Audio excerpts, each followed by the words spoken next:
ఈ జర్నీ నరసింహ క్షేత్రం అయిపోయిన తర్వాత నెక్స్ట్ మనం చూడబోయే ప్లేస్ వచ్చేసి పాపనాష్ శివాలయం అండి. ఇది వచ్చేసి బీదర్కి కొంచెం ఎండింగ్లో, అంటే మంచి గ్రీనరీ చెట్ల మధ్యలో ఉంటుంది. ఇదిగోండి ఇలా ఇక్కడ నుంచి కొంచెం ముందుకు వెళ్తే ఇక్కడ కనబడుతుంది మీకు. ఈ టెంపుల్ వచ్చేసి మొత్తం చెట్ల మధ్యలో, అంటే గ్రీనరీ మధ్యలో ఉంటుందండి. చాలా ప్రశాంతంగా ఉంటుంది. ఈ గుడిలోని శివలింగం ఏదైతే ఉందో అది వచ్చేసి శ్రీరాముడి చేత ప్రతిష్ఠించబడినది. అంటే రామాయణంలో యుద్ధం మొత్తం ముగిసిన తర్వాత, రావణాసురుని చంపేసిన తర్వాత రిటర్న్ మళ్ళీ రాముడు అయోధ్యకు వెళ్తూ ఉంటే దారిలో ఇక్కడ ఆగి శ్రీరాముడు రావణాసురుడు లాంటి వ్యక్తిని చంపినందుకు ఫీల్ అవుతున్న టైంలో, అంటే ఒక పాపం చేసిన వాడి కింద ఫీల్ అవుతున్న టైంలో, అంటే మనశ్శాంతి కోసం శివుని లింగాన్ని ఇక్కడ ప్రతిష్ఠించి పూజలు చేసుకుంటే శివుడు ప్రత్యక్షమై శ్రీరాముడు ఏదైతే పాపం కింద ఫీల్ అవుతున్నాడో రావణాసురుని చంపినందుకు, ఆ పాపం వచ్చేసి నశమైపోయిందని చెప్తారన్నమాట. శ్రీరాముడి పాపాలు నశనమైన ప్రదేశం కాబట్టి పాపనాశ్ అని పేరు వచ్చింది ఇక్కడ. ఇంకోటి వచ్చేసి ఈ లింగానికి అభిషేకం చేయడానికి ఇక్కడ నీళ్ళు లేకపోతే శ్రీరాముడే భూమిలోంచి వాటర్ తెప్పించారనమాట. ఇక్కడ వాటర్ ఇప్పటికీ అప్పటి నుండి ఇప్పటి వరకు ఫ్లో అవుతూనే ఉందంట.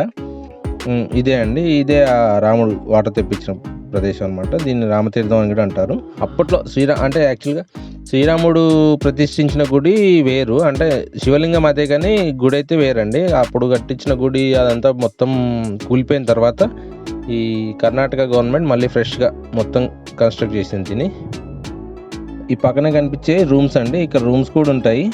అంటే రూమ్స్ కావు, చిన్న చిన్న హాల్స్ టైప్లో ఉన్నాయి ఇవి. ఈ పక్కనే దీనికి ఆనుకున్న ఒక లేక్ కూడా ఉందండి, దీనే పాపనాష్ లేక్ అని కూడా అంటారు. అయితే ఒకవేళ మీరు వస్తే కనుక ఖచ్చితంగా ఆ లేక్ కూడా ఒకసారి విజిట్ చేసేయాలండి. ఇదే అండి లేక్, కనిపిస్తుంది లేక్. ఇది వచ్చేసి వ్యూ పాయింట్. మనం మళ్ళీ రిటర్న్ వచ్చినప్పుడు వ్యూ పాయింట్ దగ్గర ఎలా ఉందని చూపిస్తాను. ప్రస్తుతానికి ఒక రౌండ్ అయితే వేసేద్దాం, మనం లేక్ చుట్టూ ఒక రౌండ్ వేసేద్దాము.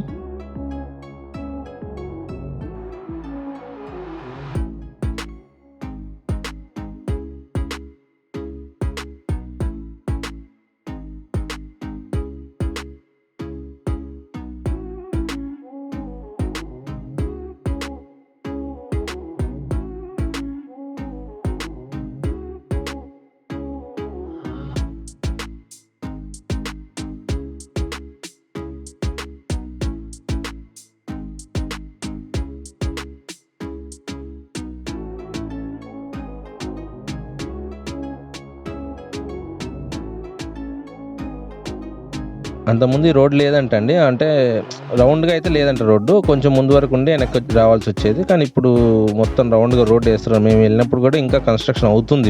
ఇప్పుడు అయితే కన్స్ట్రక్షన్ అవుతుంది రోడ్. ఇంకా ఇదంతా మట్టితో అవుతుంది. మేబీ సీసీ రోడ్ వేస్తున్నారు అనుకుంటున్నాను, బట్ ఏ రోడ్ వస్తుందని తెలియదు.